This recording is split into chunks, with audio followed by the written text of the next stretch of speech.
হচ্ছে নেতা নেত্রীতে বিশ্বাস করে, আমাদের দল বিশ্বাস করে হচ্ছে মানুষের যে কি বলে ক্ষমতা নয় জনতা।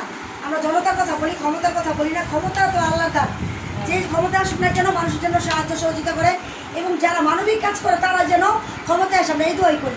আর সবার চাওয়া কিন্তু এটা, আপনি একজন পর্যায়ে পাশ করালেন, সে এমপি হইলো, চেয়ারম্যান হলো, মেম্বার হইলো, কিন্তু তাকে খুঁজ দেখে যাইতে হলো ঢাকা, বিপদে তাকে পাইলো না। আপনি রাতে 3টা বাজে অনেক বড় একটা বিপদে পড়লেন, থানায় ধরে নিয়ে গেল।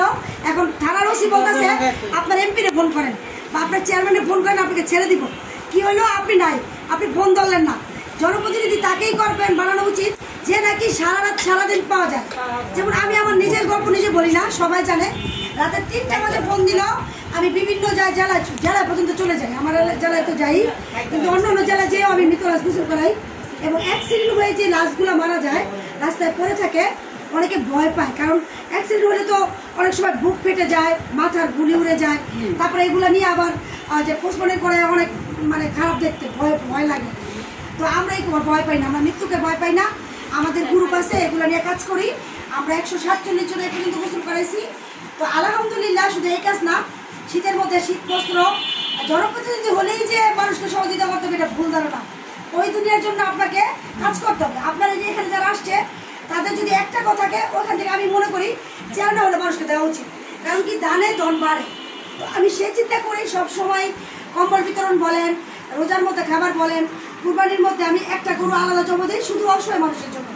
আর আমি যেটা জমা দিই নিজের জন্য, ওটা আমার আত্মীয় স্বজন এবং যারা আমার পরিচিত আছে, কিন্তু আমি অসহায় মানুষের জন্য একটা কুরবানি দিই।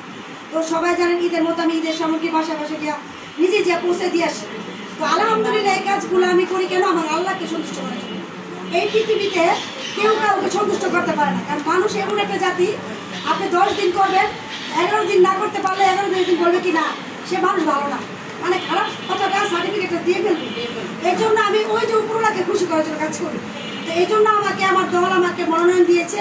তো আপনারা যদি আমার পাশে থাকেন, পাশ পেলে এটা হচ্ছে নসিবের ব্যাপার। আমি আপনাদের পাশে থাকার চেষ্টা করব। যে সাহায্যগুলো আমি আগে করে আসছি বিগত 14 বছর যাবৎ, এবং আগামী তো করবো, আমি পাশ করলেও করবো, ফেল করলেও করবো। তো আপনারা আমার পাশে থাকবেন, এই দোয়া চাই আপনাদের কাছে। আল্লাহ হাফেজ।